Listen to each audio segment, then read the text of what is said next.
इसकी आंखें जलाती हमें बहुत है, निकाल दो इसकी आंखें.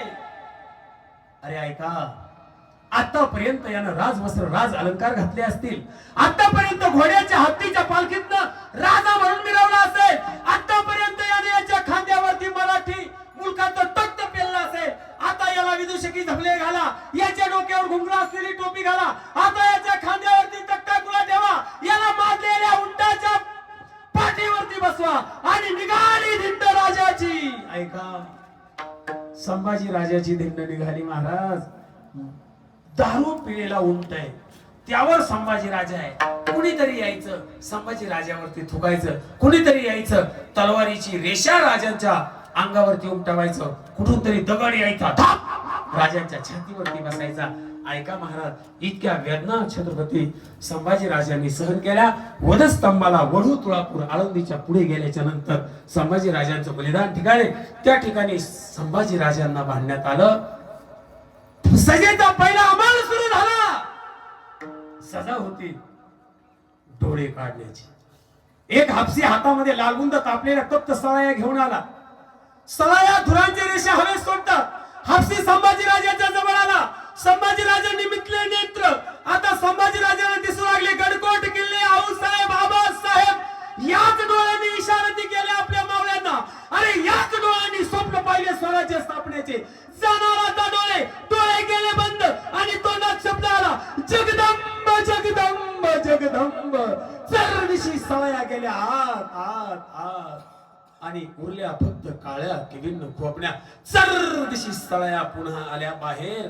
नेत्र गेले संभाजी राजांचे. मुखातून शब्द फक्त एक, जगदंब जगदंब जगदंब. काटा जरी टोचला, काटा जरी टोचला तरी 4 दिवस पाय हातात धरून बसणारी आपण माणसं. अरे इतकं सोसलंय संभाजी राजानं. औरंगजेब त्या आंधळ्या डोळ्यांच्या डोळे काढलेल्या संभाजी राजांच्या जवळ आला आणि विचारलं संभाजी राजाला, संभा इस्लाम धर्म कबूल करो, मैं तुमको छोड़ दूंगा. राजा, अरे ऐक, तक्ता करता रक्तावर उलटणारी जात नाही आमची. अरे हिंदू म्हणून जन्माला आलोय, हिंदू म्हणूनच मरेल. आणि ऐक, धर्म बदलण्याची भाषा मला शिकू नकोस. धर्म बदलण्याची भाषा मला शिकू नको. अरे सिंहाच्या जबड्यात घालून हात, मोजीन दात, ही जात मराठ्याची, जात मराठ्याची, ही जात मराठ्याची, ही जात मराठ्याची.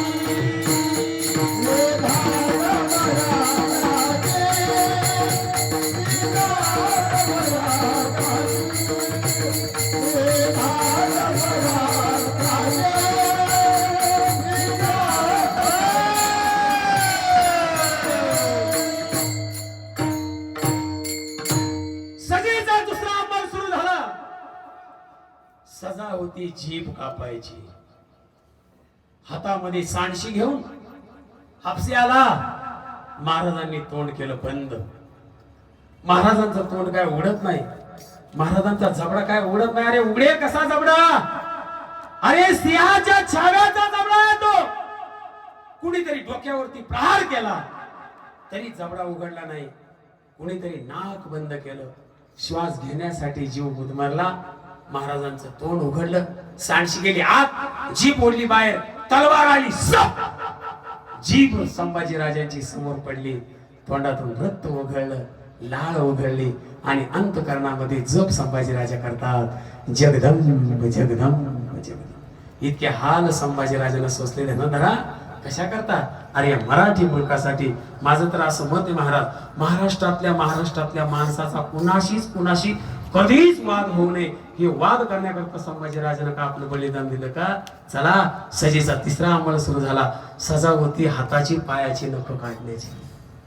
नखाला जिव्हारी लागली ना महाराज, जेवण करता येत नाही. माझ्या संभाजी राजांची नख काढली गेली.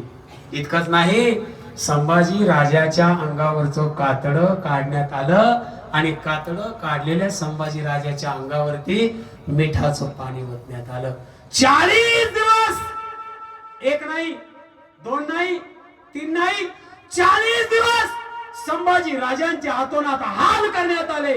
आणि उगवला तो दिवस फाल्गुनी वद्य अमावस्या. छत्रपती संभाजी महाराजांची मान धडापासून वेगळी केली आणि रवला त्या वडू तुळापुराच्या त्या भीमा नदीच्या तीरावरती खांब आणि त्या खांबावरती मस्तक ठेवलं माझ्या संभाजी राजाचं. संभाजी राजांच्या देहांची इतकी तुकडी केली महाराज त्या औरंगजेबाने. मात्र आमचा संभाजी झुकला नाही. अरे झुकला असता, वाकला असता, आयुष मध्ये जगला असता, पण नाही. ऐका, छत्रपती संभाजी राजांकडून ही गोष्ट शिका. जीव गेला तरी 72, पण धर्म कधी सोडणार नाही.